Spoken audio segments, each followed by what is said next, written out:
এই সীমান্তবর্তী এলাকায় আবার 48টি বিজিবি প্ল্যাটুন দায়িত্ব পালন করবে এবং এরা স্ট্যাটিক এবং মোবাইল হিসাবে নিরাপত্তা প্রদান করে যাবে। নির্বাচনকে বিঘ্ন করার মতো কোনো যদি অপতৎপরতা থাকে সেগুলো আমরা কঠোরভাবে দমন করার চেষ্টা করে যাচ্ছি। আসন্ন ত্রয়োদশ সংসদ নির্বাচন উপলক্ষে বর্ডার গার্ড বাংলাদেশ নির্বাচনী তফসিল ঘোষণার পর থেকে দায়িত্ব পালন করে যাচ্ছে এবং সম্পূর্ণ প্রস্তুত আছে পরবর্তী দায়িত্ব পালন করার জন্য। আমরা আমাদের এই দায়িত্ব পালনে সরকার এবং নির্বাচন কমিশন কর্তৃক যে সকল দায়িত্ব দিচ্ছে এবং সেই দায়িত্ব মাথায় রেখে আমরা সম্পূর্ণ নিরপেক্ষ, পেশাদার এবং নিষ্ঠার সাথে দায়িত্ব পালন করে যাচ্ছি।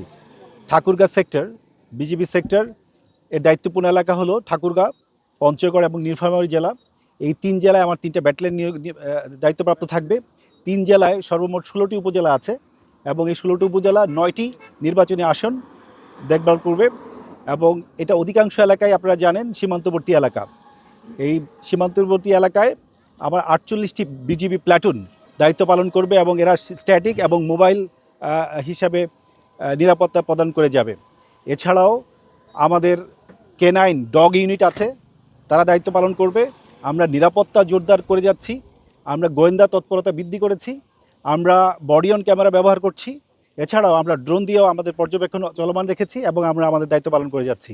আমরা ভোটারগণ যেন নিরাপদে, শঙ্কামুক্তভাবে, আনন্দঘন পরিবেশে তাদের ভোটাধিকার প্রয়োগ করতে পারে এবং অন্যান্য প্রার্থীরা যেন তারা লেভেল প্লেয়িং ফিল্ড পায় এবং তারা সবাই যেন তাদের ইচ্ছামতো প্রচার করতে পারে, এইটা নিশ্চিত করার চেষ্টা করছি। এবং আইনশৃঙ্খলা বাহিনী অন্যান্য যারা আছে তাদের সাথে আমরা সমন্বয় করে আমাদের দায়িত্ব পালন করে যাচ্ছি।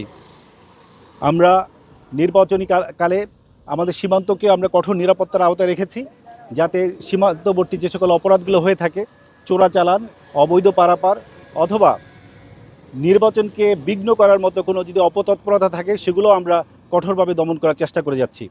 আমরা মনে করি আমাদের এই তৎপরতায় জনগণ, দেশের ভোটারগণ আস্থা পাবে এবং তারা নির্বিঘ্নে ভোট দিতে আসবে। বিজিবি সংবিধান এবং আইনের আলোকেই দায়িত্ব পালন করবে এবং জনগণের আস্থা বজায় রেখেই দায়িত্ব পালন করবে। আমরা এই দায়িত্ব পালনকালে আমরা সাধারণ জনগণ, রাজনৈতিক নেতৃবৃন্দ যারা আছেন এবং আপনারা যারা সংবাদকর্মী আছেন সকলের সহযোগিতা কামনা করছি। ধন্যবাদ সবাই।